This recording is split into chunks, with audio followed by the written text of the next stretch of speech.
কেউ যদি বলে যে অন্য কারো দুইটা মাজার আছে, তা আমি বিশ্বাস করি। একজন ব্যক্তির দুইটা মাজার, তিনি ইমাম হুসাইনের। একটা মাজার হচ্ছে শুধু দেহ মুবারক, আর আরেকটা মাজার হচ্ছে শুধু মাথা মুবারক। আল্লাহু আকবার, জোরে বলেন আল্লাহু আকবার।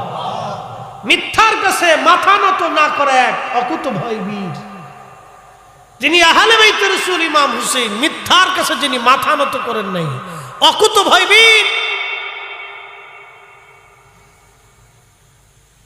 সেখান থেকে পৃথিবীর যত সুফি, যত ওলি আসছে, সবাই মিথ্যার কাছে মাথা নত না করে অকুতোভয় বীর। শাহজালাল আমিনী মুজাররিদি মিথ্যার কাছে মাথা নত না করে এক অকুতোভয় বীর। শুধু খানকার বীর ছিলেন না, জিহাদের ময়দানের বীর। কথা বলেন ঠিক না বেঠিক? শুধু খানকার বীর ছিলেন না, জিহাদের ময়দানের এক বীর।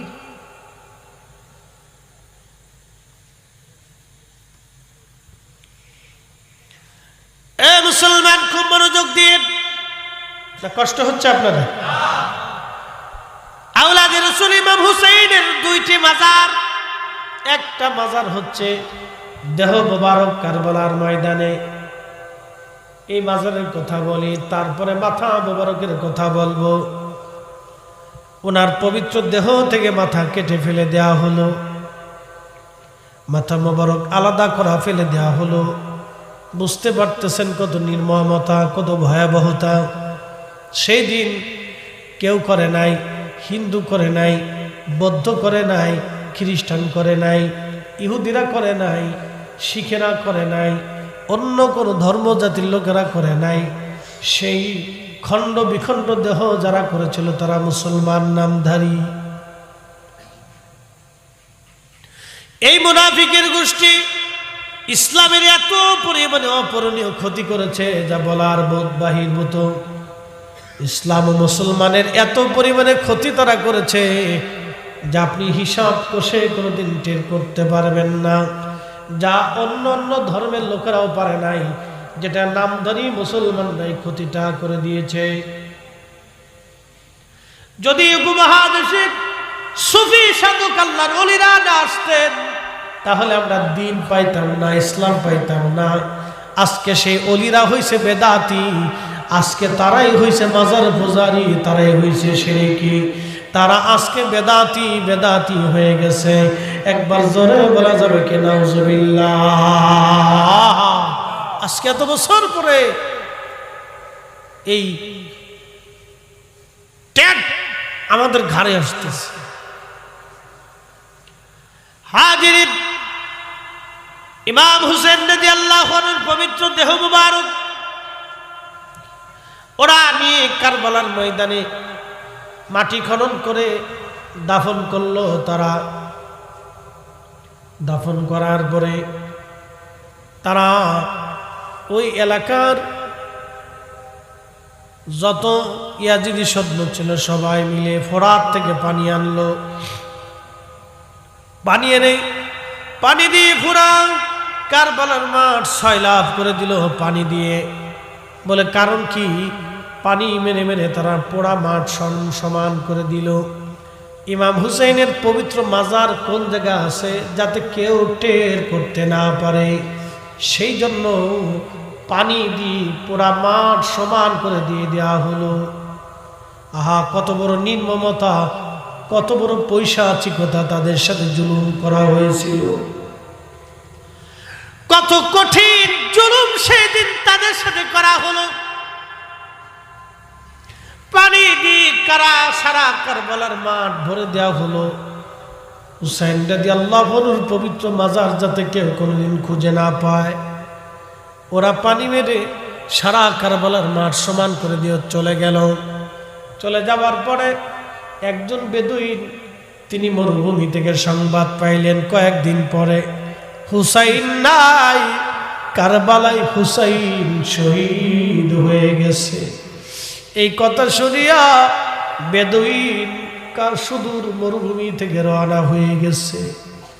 ভালো যে যারে ভালোবাসে তার কথা শুনলে সে আর ধৈর্য ধরতে পারে না। সন্তান বিদেশ থেকে আসবে, বাবা মা অপেক্ষায় প্রহর গুণের সন্তান কখন আসবে। বাবা বিদেশ থেকে আসবে, ছেলেটা বারবার ঘরের ভিতরে পায়চারা করে, বাড়ির সামনে দিয়ে পায়চারা করে, আব্বু কখন আসবে। মাকে বারবার যায় বলে, মা আব্বা কখন আসবে, কখন আসবে, কখন আসবে। ছেলেটা কান্না করতে থাকে, ছেলেটা আনন্দে আত্মহারা হইয়া সারা বাড়ি ঘুরে দৌড়াই বেড়াইতে থাকে। কারবালার এই বেদুইন আশিক রাসূল সুদূর মরুভূমি থেকে দৌড়ে আসছে কারবালায়। আসার পরে কারবালার মানুষদেরকে জিজ্ঞেস করে, কারবালাবাসীরে বলো আমার হুসাইনের মাজার মুবারক কোন জায়গায় আছে, সমাধি কোন জায়গায় আছে।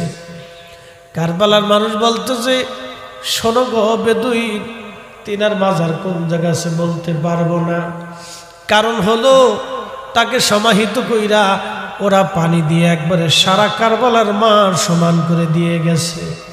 কোথায় কোন জায়গা মাজার এটা আমি বলতে পারবো না। ইমাম ইবনে কাসির আল বেদার মধ্যে লিখতেছেন, ঠিক তখনই বেদুইনটার মনে মনে চিন্তা হলো, যাদের গা মোবারক থেকে নবীজি জান্নাতের খুশবু নিছে, তাদের শরীর মোবারক থেকে জান্নাতের খুশবু আসতো, তারা যেই জায়গায় ঘুমায় তাদের কবর থেকে, তাদের রওজা থেকেও জান্নাতের ঘেরান আসবে। একবার জোরে বলা যাবে কি আল্লাহু আকবার? না না, চিৎকার মেরে জোরে বলেন আল্লাহু আকবার। আজকে বলে দিয়ে যাই, এই বছর হজে গিয়েছিলাম আমি, আমার সাথে মাওলানা মাইনুদ্দিন আহমদ জালালাবাদী সাহেব ছিলেন, মাওলানা মনসুর আহমদ হেলালি, এবং মাওলানা সিলেটের এক ভাই মাওলানা গাজনবী ভাই ছিলেন, আরো কয়েকজন আলেম ছিল। হজ শেষ করার পরে মদিনাতে গেলাম। মদিনা থেকে বিদায় হব, মাত্র 2 দিন সময় আছে আর হাতে। মুনাজ্জিমকে বললাম, ভাইজান আমারে নিয়ে চলেন উহুদে, যেইখানে আল্লাহর নবী বিশ্রাম করেছিল। বাস্তবতা দেখে বলতেছি, চিন্তা করলাম আগে তো আমরা করতে আসছি, মদিনাতে গেলাম যখন তখন উহুদে গেছি, দিনের ভাগে গেলাম, রাত্রে তো কখনো যাই নাই। রাঙ্গুনিয়ার মুসলমান, আমি একবারে বাস্তব দেখে বলতেছি, আমরা কয়েকজন আলেম, সাথে একজন জেনারেল মানুষ ছিলেন, আমার এক পীর ভাই ছিলেন সাথে, সবাই মিলে গেলাম উহুদে। উহুদে দেখবেন পাহাড়ের পাশে একটা ফাঁকা জায়গা, এই ফাঁকা জায়গাটায় আল্লাহর নবী আহত অবস্থায় বিশ্রাম নিয়েছিলেন। যেই স্থানে নবীজিকে আঘাত করে দন্ত মোবারক শহীদ করা হয়েছিল, মাথা মোবারক কেটে ফেলা হয়েছিল, ওই জায়গায় আল্লাহর নবী যোহর আর আসরের নামাজ আদায় করার পরে, আসরের নামাজের পরে কাফেররা আক্রমণ করছিল ওই জায়গায়।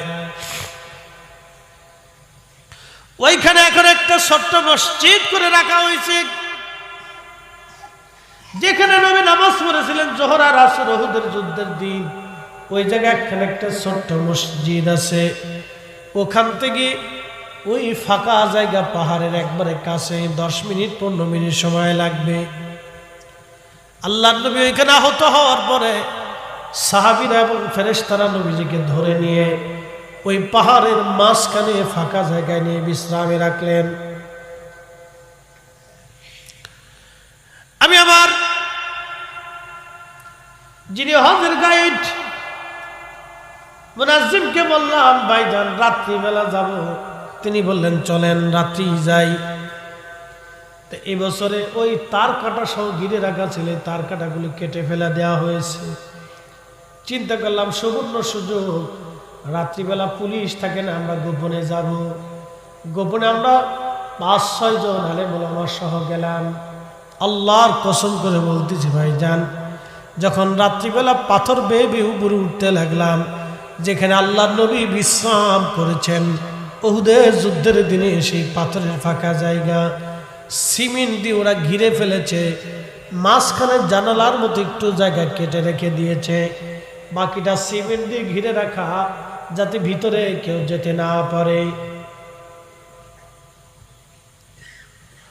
আমরা ওইখানে যাওয়ার সঙ্গে সঙ্গে বাতাস থেকে সুঘ্রাণ আসতে লাগলো। একবার জোরে বলা যাবে আল্লাহু আকবার। আমি আমার চোখ, আমি আমার নাক এবং আমার সাথে যারা ছিলেন তারা কেউ তাদের নাককে ফাঁকি দিতে পারে না। আমরা আশ্চর্য হলাম। ওই জায়গায় আমরা বিছানা বিছাইলাম, আমাদের চাদর পাগড়িগুলি বিছাই দিলাম। বিছাই দিয়া এশার নামাজ আমরা আদায় করলাম। এশার পরে কিছু নফল ইবাদত করলাম, মোনাজাত করলাম, মিলাদ শরীফ পড়লাম। পরে ওইখানে দাঁড়াইয়া দোয়া করলাম, বসে দোয়া করলাম। তখনও কয়েক ঘন্টা মন চাই না ফিরে আসতে, শুধু সুঘ্রাণ আসতে লাগলো। একটা সেকেন্ডের জন্য সুঘ্রাণ বন্ধ হয় নাই। জোরে বলবেন কি আল্লাহু আকবার। চিন্তা করলাম বাতাসে ঘেরান কোথা থেকে আসে দেখি। সিমেন্টে যে জায়গাটা ঘেরা, ওর ঢাকার ভিতরেই আল্লাহর নবী বিশ্রামে ছিলেন। চিন্তা করলাম ওইখানে একটু ফুসি দিয়ে দেখি কি অবস্থা। কসম খুদার, কসম আল্লাহর, আল্লাহি বিল্লাহি তাল্লাহি, ওই মালিকের কসম করি যিনি আমার জীবন এবং হায়াতের মালিক, সে আল্লাহর কসম। ওইখান ফাঁকা জায়গা দিয়ে যখন মাথা ঢুকাইলাম আমরা প্রত্যেকেই, এত সুঘ্রাণ আসতে লাগলো, পৃথিবীর কোন সুঘ্রাণে সেই সুঘ্রাণ আপনি পাবেন না।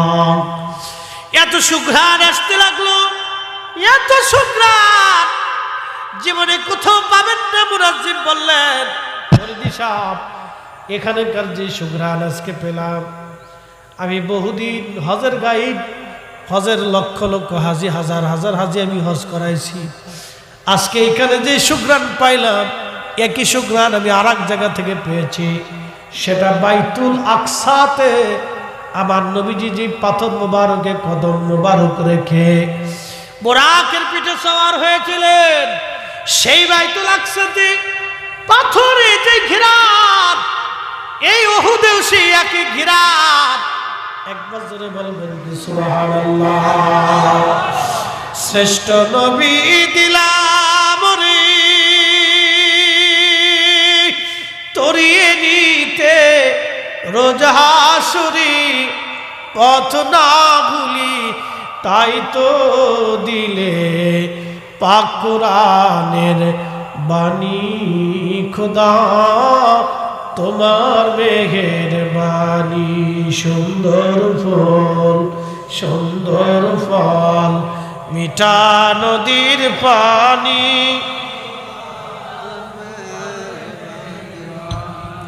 খোদা তোমার মেহেরবানি। সেই সুঘ্রাণ 1450 বছর পরে এখনো আসে। একসাথে বলবেন না আল্লাহু আকবার।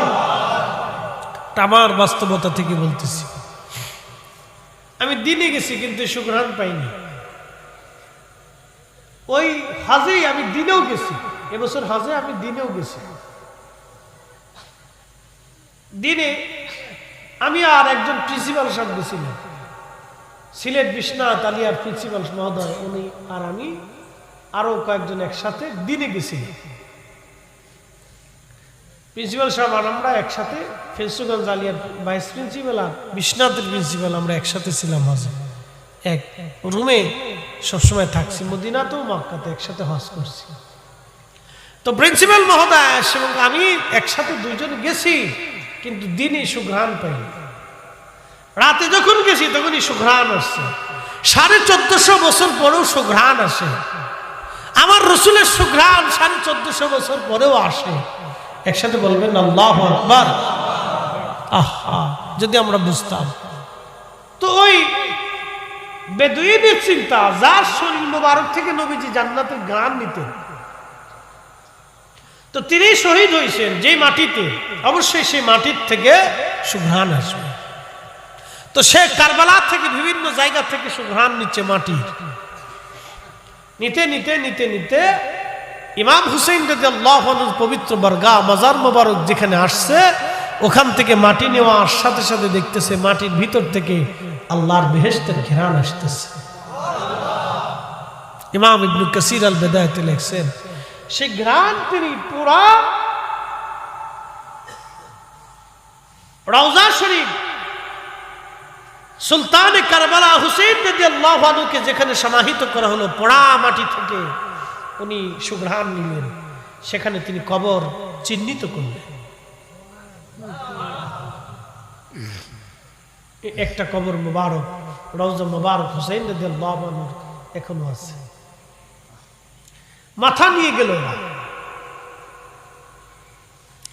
মাথা মুবারক ওরা কেটে নিয়ে গেল। প্রথমে নিল কুফাতে, কুফার মসজিদের ভিতরে নিয়ে উবাইদুল্লাহ ইবনে জিয়াদ সে মিম্বরে বসার হুসেইন রাদিয়াল্লাহু আনহুর পবিত্র মাথা মুবারক রাখছে তার সামনে পায়ের কাছে। আহা, সে মসজিদে বসে ভাষণ দিচ্ছে, হে মুসলমান, আমিরুল মুমিনিন ইয়াজিদের বিজয় আল্লাহ দিয়েছে, মিথ্যাবাদী হুসাইনের পরাজয় আল্লাহ দিয়েছে, নাউজুবিল্লাহি মিন যালিক। আহা, সেই দিন হাজার হাজার মুসলমান মসজিদে বসা ছিল, একটা মুসলমানও প্রতিবাদ করে নাই, সবাই চুপ ছিল। মসজিদের এক কোনায় একজন মুসলিম, তিনার নাম হযরত আব্দুল্লাহ ইবনে আফিফ রাদিয়াল্লাহু আনহু। তিনি অন্ধ ছিলেন, চোখে দেখতেন না। মসজিদের কোনায় দীর্ঘ সময় বসে বসে তিনি ইবাদতে কাটাইতেন। মসজিদের কোনাতে তিনি দাঁড়ায় গেলেন, ধমক দেয়া বলতেছে, এই মারজানার ছেলে, এই মারজানার সন্তান, আমি ইবনে আফিফ যদি আজ অন্ধ না হতাম তোকে এই মসজিদের মধ্যে হত্যা করতাম। আবার রাসূলের আওলাদকে তুমি মিথ্যাবাদী বানিয়েছো, আর দুশমনের রাসূলকে আমিরুল মুমিনিন বানিয়েছো। সেই দিন হুসাইন রাদিয়াল্লাহু আনহুর পক্ষে কথা বলার জন্য এই আশিক রাসূলকে মসজিদ থেকে বের করে নিয়ে জবাই করা হয়েছিল। তারও মাথা কেটে কুফার গভর্নর হাউসের সামনে ঝুলিয়ে রাখা হয়েছিল দীর্ঘ 1 মাস পর্যন্ত। আহলে বাইত রাসূল, আওলাদ রাসূল, আল্লাহর হাবিবের পক্ষে যদি আপনি কথা বলেন তো আপনাকে কষ্ট দেওয়া হবে। মেনে নিতে পারবেন তো? কথা কন না কেন? পারবেন? আপনি কষ্ট পাবেন, বেদাতের তবকা পাবেন, শিরকের তবকা নেবেন। সেই দিন হুসাইনকেও বেদাতের তবকা দেওয়া হয়েছিল। বেদাতি তাকেও বলা হয়েছিল যে সে রাষ্ট্রের বিরুদ্ধে কথা বলতেছে। হ্যাঁ শোনেন, জুলুমবাজের বিরুদ্ধে কথা বলা, অন্যায়ের বিরুদ্ধে কথা বলা, এটা হলো হুসাইনি চেতনা। কথা বলেন ঠিক না বেঠিক? এটা হুসাইনি চেতনা। মিথ্যা অন্যায়ের বিরুদ্ধে বক্তব্য দেওয়া, মিথ্যা অন্যায়ের বিরুদ্ধে কথা বলা, এটা হুসাইনি চেতনা।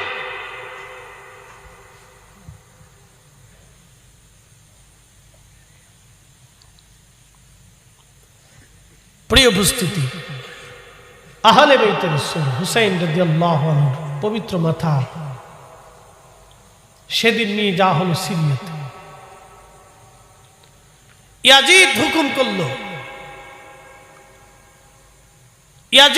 করলো তাকে সারা শহর ভরে ঘুরাও। পবিত্র মাথা মোবারক বর্ষার আগায় বিধাইয়া সারা শহর দিয়ে ঘোরানো হচ্ছে। আহা, কি বুঝলেন আপনি? সবাই কি দুশমনের রাসূল ছিল? না, আশিক রাসূলরা রাস্তার পাশে দাঁড়ায়া দাঁড়ায়া আহলে বাইত রাসূলের পবিত্র নুরানি চেহারা এক নজর দেখার জন্য তারা অপেক্ষায় দাঁড়ানো ছিল, চোখের পানি ফেলে ফেলে কাঁদতেছিল।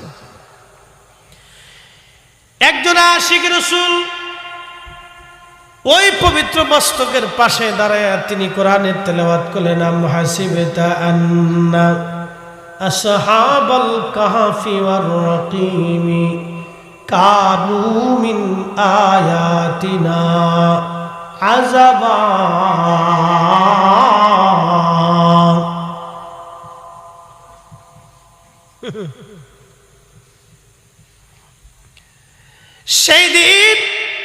হুসাইন রাদিয়াল্লাহু আনহুর পবিত্র মস্তকের জবান খুলে গেল। একসাথে বলবেন আল্লাহু আকবার। জবান থেকে আওয়াজ আসে, আযাবু আযাবু আসহাবাল কাহফি কাতলি ওয়া হামলি। কতই আশ্চর্য, সাহাবে কাহাফ থেকে আমাকে হত্যা করা এবং আমাকে বহন করা, অপমান করা। হুসাইনের পবিত্র জবান থেকে আওয়াজ আসে, আযাবু আসহাবাল কাহফি কাতলি ওয়া হামলি। আমাকে হত্যা করা, আমাকে এইভাবে অপমান করা। আসহাবে কাহাফ থেকে কতই না আশ্চর্য। আহারে, সেদিন হুসেন রাদিয়াল্লাহু আনহুর মস্তক নিয়ে আসা হলো ইয়াজিদের বারগাহে। ইয়াজিদ তখন পবিত্র মাথা মোবারক সামনে নিয়ে একটা সরা দিয়ে, লাঠি দিয়ে মাথা মোবারকের বিভিন্ন চোখে মুখে নাকি স্পর্শ করতেছিলেন। আবু বারজা আসলামী রাদিয়াল্লাহু আনহু একজন সাহাবী ছিলেন।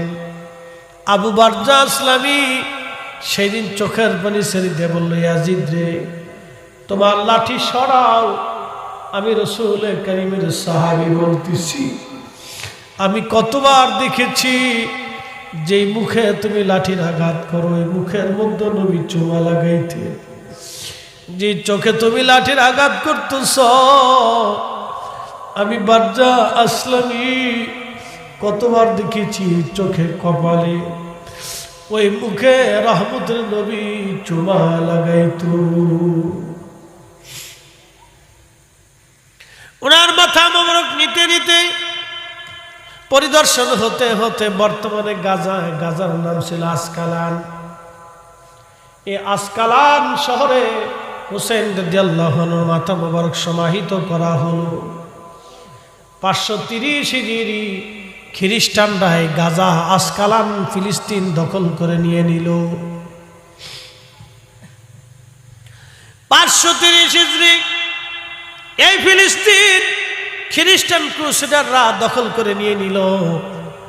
দখল করে নিয়ে যাওয়ার পরে মিশরের যিনি গভর্নর ছিলেন, মিশরের যিনি বাদশাহ ছিলেন, তিনি চিন্তা করলেন আহলে বাইত রাসূলের পবিত্র মস্তক মাথা মোবারক আসকালানে রাখা যাবে না, যেহেতু এটা খ্রিস্টানরা দখল করে নিয়ে গেছে। ওই পবিত্র মাথা মোবারক আমাদের দেশে নিয়ে আসতে হবে। তখন তিনি ওই পবিত্র মাথা মোবারক আনার জন্যে তখন ওই আসকালান ফিলিস্তিনের যে খ্রিস্টান শাসক ছিল তার কাছে প্রস্তাব দিলেন। তিনি বললেন, মাথা মোবারক দিতে পারি, কিন্তু একটা শর্ত হলো আমাদেরকে 30,000 স্বর্ণ মুদ্রা দিতে হবে। 30,000 স্বর্ণ মুদ্রা বাড়ির কাছে কথা না, আজকে তো মানে বিলিয়ন কোটি কোটি ডলার হবে। আহা, সেই দিন তিনি রাজি হয়ে গেলেন, বলে টাকা নাও, কিন্তু হুসাইনের পবিত্র মাথা মোবারক আমাকে দিয়ে দাও। মিশরের গভর্নর উলামায়ে কেরাম নিয়ে, আলেম উলামা নিয়ে, আর সেই দিন মুসলমানদেরকে নিয়ে, সেনাবাহিনী নিয়ে উনি খালি পায়ে আহলে বাইত রাসূল, আওলাদ রাসূল, সুলতানে কারবালা ইমাম হুসাইন রাদিয়াল্লাহু আনহুর পবিত্র মাজার মোবারকের পাশে যাইয়া মাটি খনন করে যখন ওনার পবিত্র মস্তক মোবারক উঠাইলেন, 530 অর্থাৎ 470 বছর বড় ইমাম হুসাইনকে যেইভাবে সমাহিত করা হয়েছিল, 470 বছর বড় পবিত্র মাথা ওই রকমই আছে। একটু চুলও খসে পড়ে নাই, চোখও নষ্ট হয় নাই, আহা রক্ত তখনও বন্ধ হয় নাই, আর পবিত্র ঠোঁট মোবারক তখনও নষ্ট হয় নাই, পবিত্র চেহারা মোবারক তখনও ফ্যাকাশে হয় নাই, তখনও চেহারা থেকে নূর আসতেছিল, তখনও চুল যেমন তেমন ছিল, ভুরু যেমন তেমন ছিল, কান যেমন তেমন ছিল, চোখ যেমন তেমন ছিল, ঠোঁট যেমন তেমন ছিল, নাক যেমন তেমন ছিল, আর চেহারা যেমন তেমন ছিল। তখন ওনার দেহ মোবারক, মাথা মোবারক থেকে রক্ত টবে টবে পড়তেছিল। একবার জোরে বলা যাবে আল্লাহু আকবার? হয় না, হয় না, আরো জোরে বলেন ইয়া রাসূলুল্লাহ। আওলাদের রাসূল যদি এইভাবে থাকে তাহলে বলেন আমাদের নবী আছে না? না,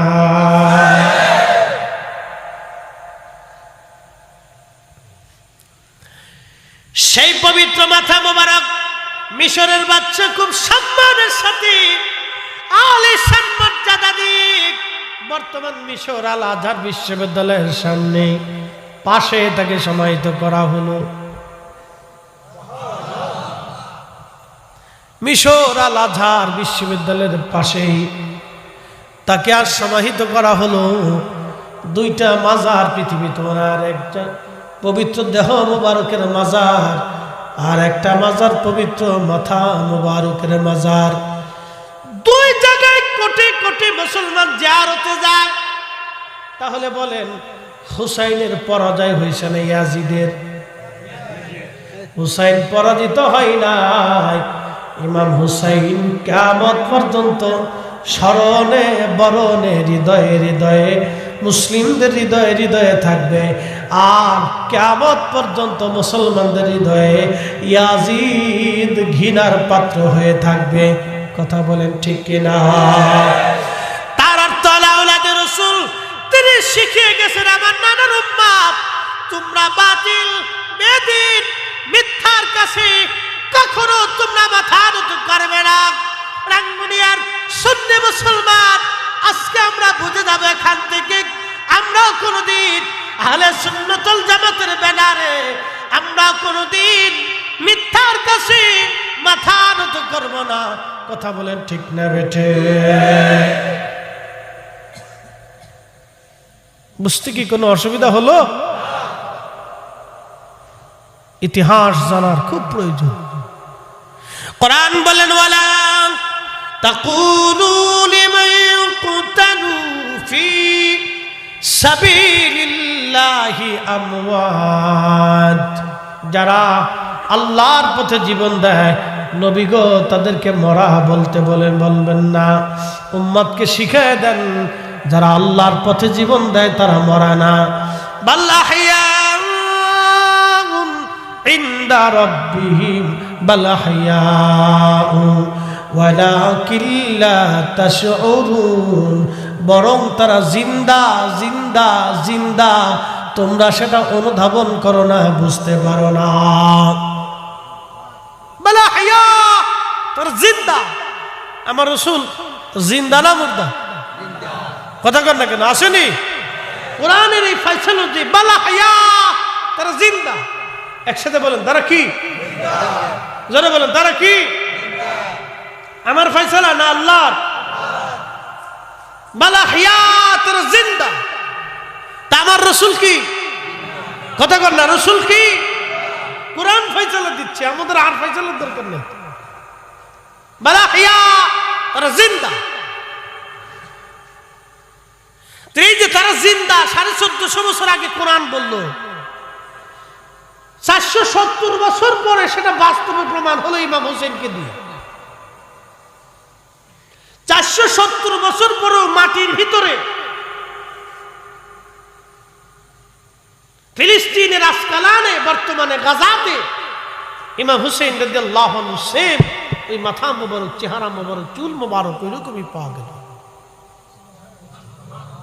একটু আস্তে হয়ে গেল না? সুবহানাল্লাহ। পৃথিবীতে এরকম আছে সহজে পাবেন? পাবেন না। এখনো মিশরের আল আজহার বিশ্ববিদ্যালয়ের পাশে তাকে সমাহিত করা হয়েছে। কোটি কোটি মুসলমান তার জিয়ারত করতে যায় সারা পৃথিবী থেকে। কারবালাতে যায়, মিশরে যায়, শুধু একটু ফুয়ুজুত হাসিলের জন্য। শুধু ফুয়ুজুত। যারা বলে মাযহার নেই, মাযহার করা হারাম, তাদের এখান থেকে শেখা উচিত। আরে পৃথিবীতে ইমাম বুখারীর মাজার আছে। এরা নতুন নতুন মতবাদ চালু করে দিয়েছিল হুজুর, নতুন নতুন মতবাদ তারা চালু করেছিল, নতুন নতুন আকীদা। এরা বেদাতি নতুন মতবাদ তারা চালু করেছিল। ইয়া রাসূলুল্লাহ, আল্লাহর নবী তখন বলবেন সুকান সুকান, দূর হ দূর হ, লিমান গায়রা বাদি, আমার ইন্তেকালের পরে তোরা নতুন নতুন মতবাদ চালু করছিলে, আজকে হাউজে কাউসারের পানি পাবা না, তোমরা দূর হও দূর হও দূর হও। খারজি, রাফিজি, শিয়া, মুতাজিলা, জাবারিয়া, এরকম যতগুলি বাজে বাজে ফেরকা পৃথিবীতে আসছে, আহলে সুন্নাতুল জামাত ব্যতীত আরো বাকি 71 72 ফেরকা, যত 72 ফেরকা আসছে সব ফেরকা বেদাতি বাতিল, একমাত্র আহলে সুন্নাত ওয়াল জামাতি হক। একবার জোরে বলবেন কি মারহাবা। তাহলে হাউজে কাউসারের পানি কারা পাবে? যারা আকাইদে আহলে সুন্নাত ওয়াল জামাতের দামানকে পতাকাকে মজবুত করে কামড় দিয়ে চেপে ধরে রাখবে। আল্লাহ রাসূল বলতেছেন তারা হাউজে কাউসারের পানি আমি নবীজি তাদেরকে ডেকে ডেকে পিলাই দেব। আস্তে হয়ে গেল না? এই পানি একবার পান করলে কিয়ামতের মাঠে এই পানি ছাড়া আর কোনো পানি নাই। সেই দিন এই পানি ছাড়া আর কোনো পানি নাই। আল্লাহ নবী বলতেছেন এক পেয়ালা পানি পান করলে বেহেশত যাওয়ার আগ পর্যন্ত পানির কথা আর মনেই থাকবে না, পানির কোনো কথা মনেই থাকবে না। হাউজে কাউসার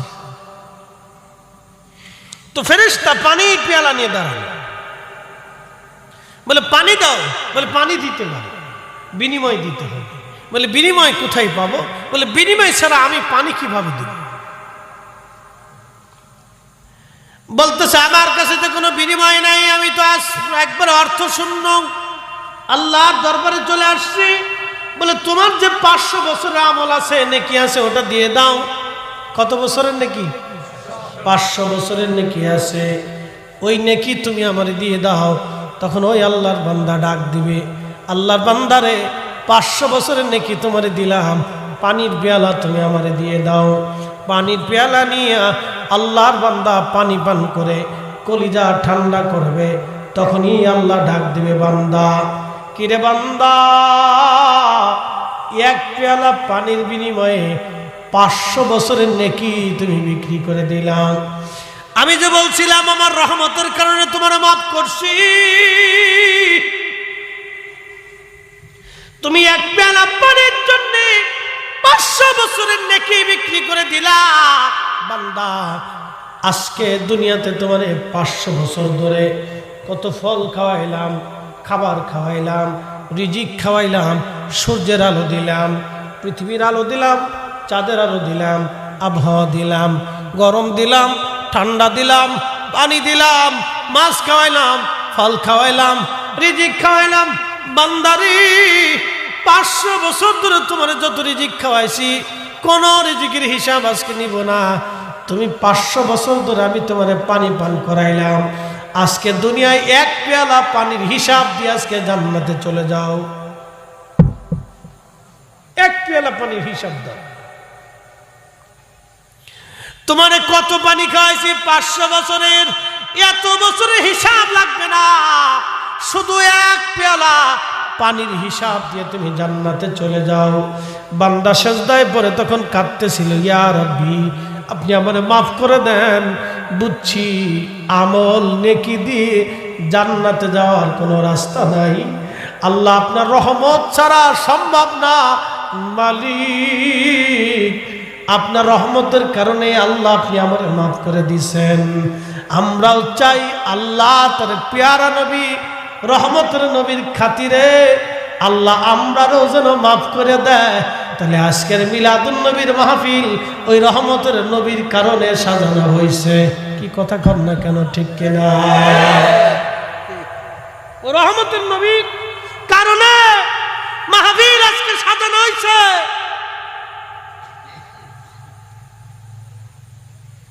ওই রহমতের নবীর কারণে মাহফিল সাজানো হয়েছে।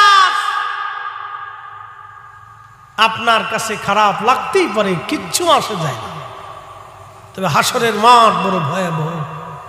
সেই দিন আমার রাসূলের কদম ছাড়া উম্মতের আর কোনো দাঁড়াবার জায়গা থাকবে না।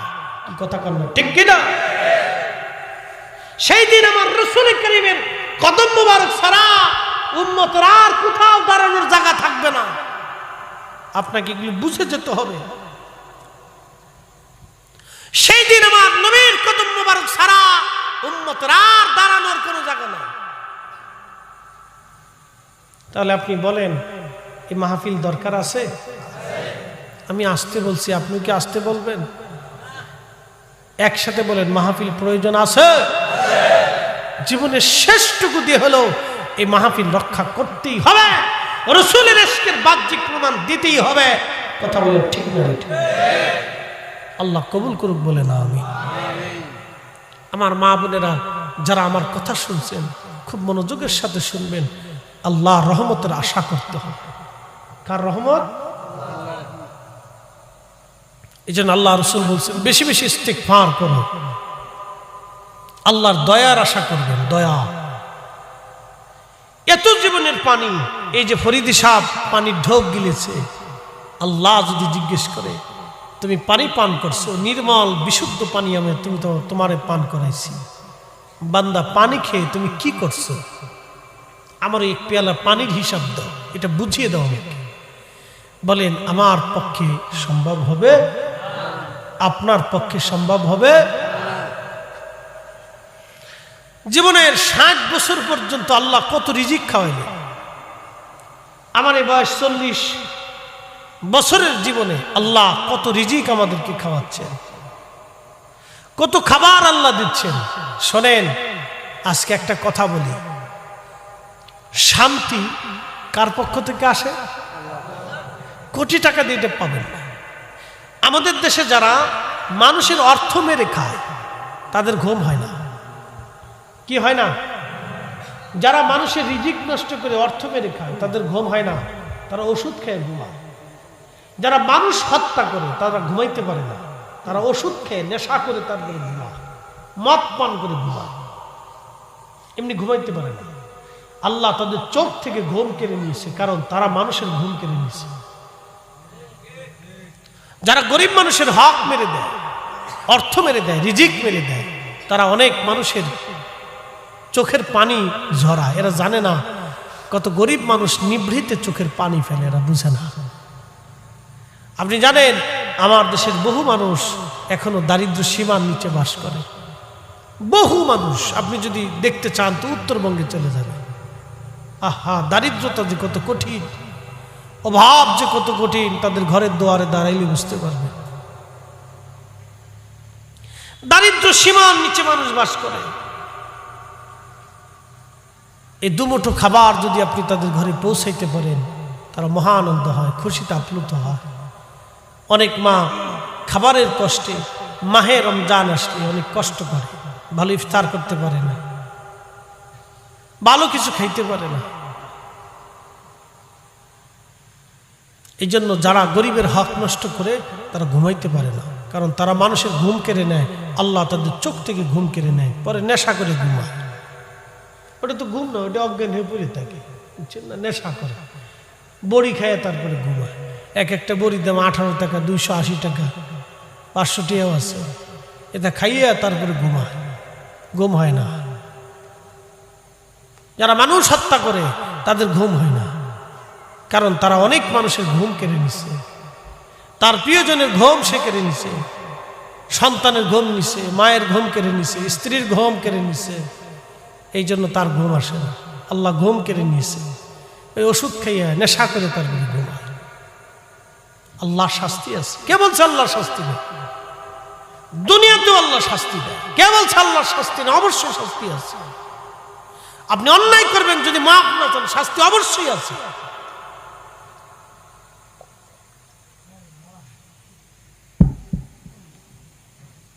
এই জন্য দুনিয়ার থেকে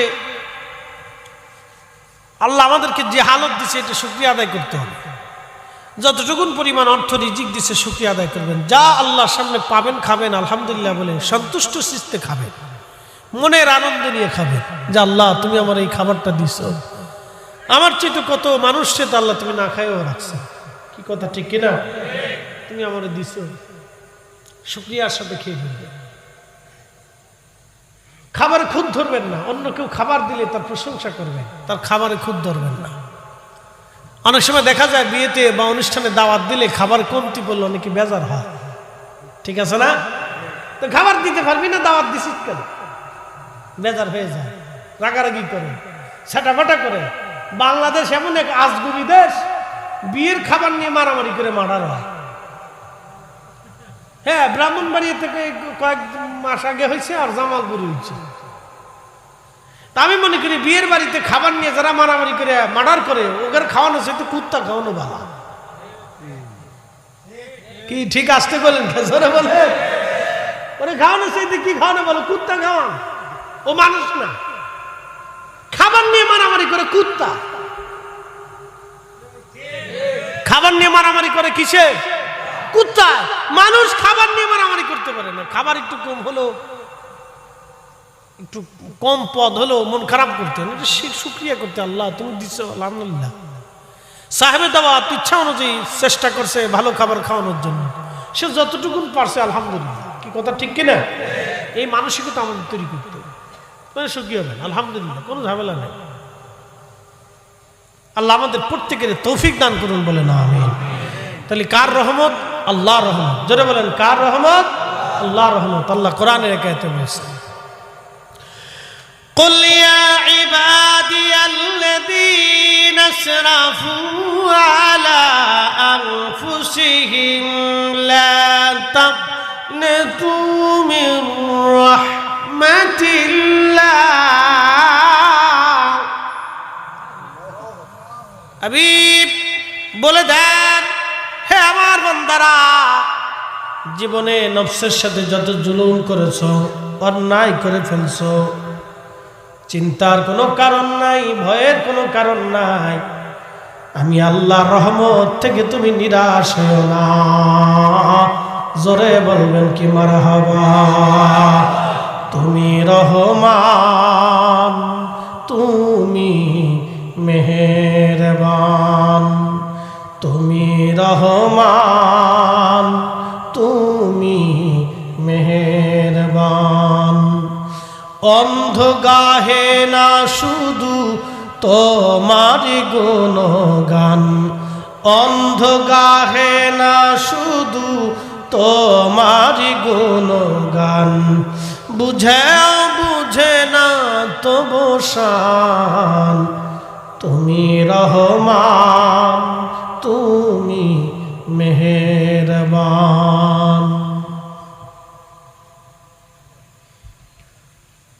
শয়তান আল্লাহর দরবারে বলল রব ওয়াশেষ। শয়তান আল্লাহর দরবারে বলল রব্বি, ও রব 9 লক্ষ বছর ইবাদত করলাম, কিছু কি পাই না? তুমি তো তারাই দিচ্ছ আমাকে।